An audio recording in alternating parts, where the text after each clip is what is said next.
Good afternoon, mighty mini truckers, and welcome to our channel. Samson, the mighty Sambar. Once again, I'm Tom, your host here on the channel. And Samson, well, he's out in the driveway. He's currently sunbathing. Yeah, and there's a purpose for that. But if you're new to the channel, hey, thanks for dropping in. And if you're one of our subscribers, hey, thank you. Thank you once again for being here. Today, we're going to start things off out here in the garage. It's a little bit nippy outside, so I thought I'd bring the video inside for a little while, get into a place where it's a little bit warmer. And also want to apologize for the organized chaos in the back. Hopefully one day we'll have our new little space set up and we'll be able to shoot our videos in a lot better place. Anyway, here on the channel, we're pretty partial to the Subaru Sambar, but really this channel is dedicated to all the Kei trucks and all the makes and models that are out there. A lot of what we discuss here on the channel pertains to all Kei trucks. So just like they're a tool, we're hoping that our channel, you'll be able to use it as a tool also. In our previous video, we repaired Samson's front seat cushion. And if you haven't seen that, I'll go ahead and post a link to it up here in the right-hand corner. But as I mentioned in that video, today what we're going to do is we are going to recondition Samson's front bumper. It is highly damaged from probably UV light. Who knows what other kind of chemicals have gone up on it. But anyway, it's a nice chalky gray color. And what we want to do is we want to bring that back to its original kind of dull black color.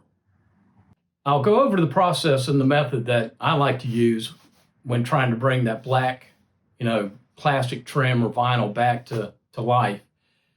And that's why Samson's outside right now in the sun. I can't find my heat gun within all this chaos. I wonder why, right? But he's out in the sun, and what I'm trying to do is let those pores open up outside to where they'll receive the chemical that I'm going to use today to bring that back to life. And the product we're going to use today is called Forever Black. It comes in a little container like this, 6-ounce container, which is plenty enough to do the bumper and probably a little bit more. And it also comes with a brush. And of course, you can get these little brushes anywhere. You can get them pretty much at Lowe's, Home Depot, and even Dollar General. Now let's get started on rejuvenating that bumper. So folks, just sit back, relax, buckle up, and let's go. Before we get started reconditioning Samson's front bumper, I wanted to go ahead and take a close-up shot of the bumper and just show you how much it's faded over the years. And you compare that to the trim around the headlights, you can tell there's a big difference. But before we start doing anything, we need to go over, I'm going to tell you about the process that I'm going to use in order to restore that and bring it back to almost like new condition. Well, it's still pretty cold and windy outside, so I decided to bring Samson back into the garage. That way the wind wouldn't mess with the audio too much. But before we start to recondition his bumper, there's a couple things we need to go over, okay? Now, he's been outside, he's been in the sun, and the reason I had him out in the sun was so that this bumper would heat up and open the pores up to the plastic. But even before then, you need to properly clean the surface of the bumper. These bumpers pick up a lot of different things off of the road. They pick up oil, they'll pick up pine sap, tar, you name it, they'll pick it up. And you need to properly clean that surface. You need to take all those contaminants off of there. And one of the other problems is a lot of people, and I myself included, will use a product to protect that bumper, and a lot of times it's got silicone in it. And you want to strip that off there because that's actually sealed those pores up a lot of times to where the product won't penetrate and actually dye this bumper. Now, in years past, what I used to do was I used to take a heat gun and set it on its lowest setting, 750 degrees, and I would work a small area. Not get too close to the bumper, but close enough, and just work it, slowly moving back and forth until I actually brought the color back into the bumper. Now, I would do that over the whole bumper and then come back with a silicone product and actually wipe it on there to protect that bumper. Now, even with that, doing that, if it got wet, got splashed on, that product wouldn't stay on very long. So what I'm doing now is I'm using this product called Forever Black. Okay, it comes in a 6-ounce bottle, and it's actually more of a dye than anything else. It comes out really smooth and creamy. And what you want to do is you want to make even vertical strokes, okay, and overlap them. You may have to do it once or twice. It's what it says on the bottle, actually 2 to 3 times is what I found out in the past.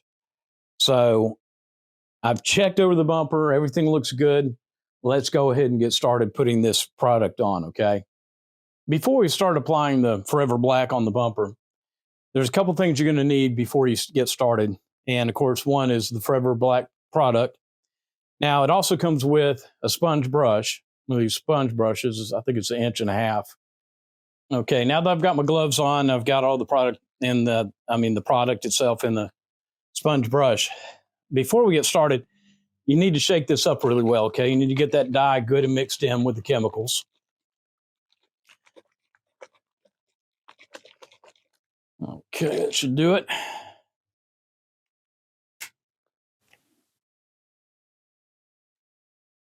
Now you want to take that supply brush or foam brush and you want to go ahead and put the product on the brush, okay? Like I said, that comes out really kind of creamy and smooth more than anything else. Okay, then what you want to do is you want to go ahead and put it on horizontally. You want to start at the farthest end, work that in.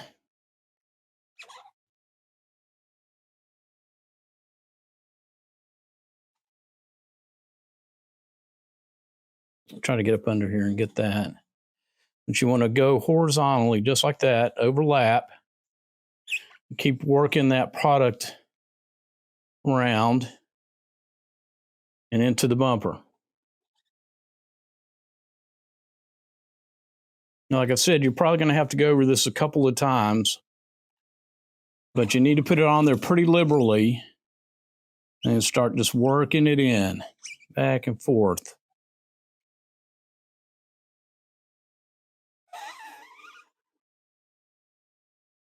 Now, this is where it comes a little bit tricky because you got to get up in there. And of course, I'm getting some on the paint. And like I said, you want to get that off of there because otherwise it will stain that paint.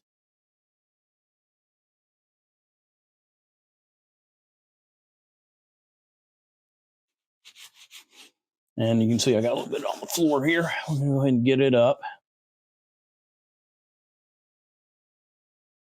Okay. You can see already that it's already starting to get in there pretty good. Heating that bumper up has definitely opened those pores up to where it goes in really nice and smooth. Okay. Now you get a gist of what happens with this product. You can see the difference between the old and the new. And we're going to go ahead and do this all the way around the bumper. And when I get done with it, this whole bumper is going to look pretty much just about like that. In fact, it's probably going to look better than that. And I'm probably have to go back and do the trim over on the headlights. So anyway, let's get at it. Well, that's the first coat of the Forever Black on the bumper. I can tell you right now, it's going to have to dry about an hour or two. In fact, I'll probably let it go overnight just to make sure, because you need to let that dry before you put the second coat on. But I can already tell a big difference. Still looks a little bit gray in spots. Of course, like I said, it hadn't completely cured out now, but we'll go ahead and get another coat of that on, and I guarantee it's going to look 100% better once I get done with it. Well, this is what Samson's bumper's looking like after the second coat. I went ahead and put a heater on it just to see if we can get it dry a little bit quicker, but it's looking pretty good. I'll come back in about a couple hours and take a look at it and see if we need to put another coat. I think it's going to take 3 coats instead of 2, just because he was such in bad shape. But he's looking really good. Well, before we wrap things up, there's a couple things I forgot to mention during the actual cleaning of the bumper that I wanted to recommend. One of the things I do, as I mentioned, a lot of times you end up with paint or you end up with pine sap or tar on the bumper. Before you actually wash it, the best thing to do is go ahead and remove those issues. And one of the best ways I found to do it is to take a credit card. Don't take a razor blade, okay? Because you don't want to damage this bumper. Just take a credit card. And a lot of times there's excess buildup with that pine sap and tar. And what you want to do is get your credit card.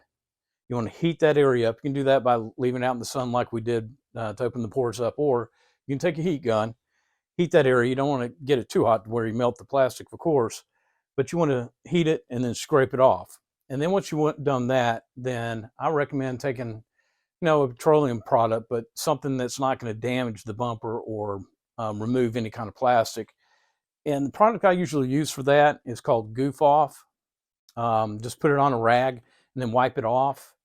Now, once you've done that, once you've gotten that all removed from the bumper, next thing to do is to go ahead and wash it or clean it.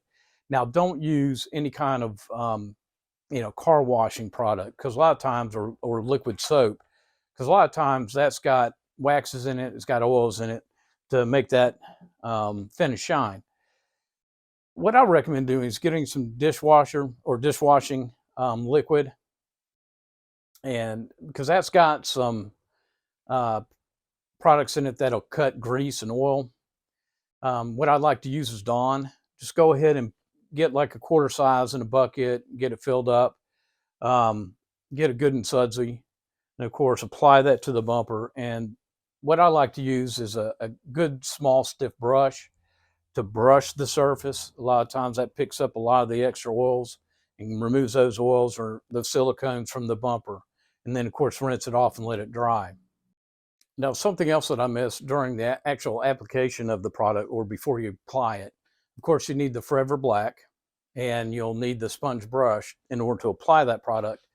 But the other thing you might want to have on hand is a damp microfiber cloth. And that's just if you get anything on the paint or any place you don't want that Forever Black on, you want to go ahead and wipe it off immediately so it doesn't stain the finish. So that's where this comes viable. You want to have that on hand. As you can tell, I even got some on the floor when I was applying it, and I was able to wipe it up with this and get that up off the floor. It is a water-based product. Now, the other thing that I missed, and you don't have to do this, but I recommend doing it. Go ahead and get you some latex gloves or plain gloves, whatever gloves you've got available to you. You don't want to get that stain on your hands because, like I said, if it can stain that finish, it can stain your hands. And, why not alleviate that problem trying to get any chemical on it, because you're going to have to remove that product. And, you could remove it with the Goof Off like you do on the paint, but you really don't want to get that chemical on your hands. Well, that concludes the reconditioning of Samson's front bumper, and I have to give this Forever Black an A+. It's easy to use, it's easy to apply, and as long as you properly clean this bumper before you apply it, it goes on really well. It took 3 applications of this product to get the look that we have right now, and I was kind of expecting that because, his bumper was pretty well faded prior just putting the product on. In our next video, we're going to go ahead and replace Samson's factory radio and replace it with a brand new radio. And actually, it's not a brand new one. It's actually a used one. And I'll go over the reasons why I chose that particular radio over a brand new one. So, folks, if you don't want to miss that video, don't forget to hit that notification bell or ring that notification bell. And folks, please subscribe to the channel. It really helps Samson and I out. And if you like our videos or like this particular video, go ahead and smash that like button. So until next time, get outside, enjoy the great outdoors, be safe, and happy trails. Ciao.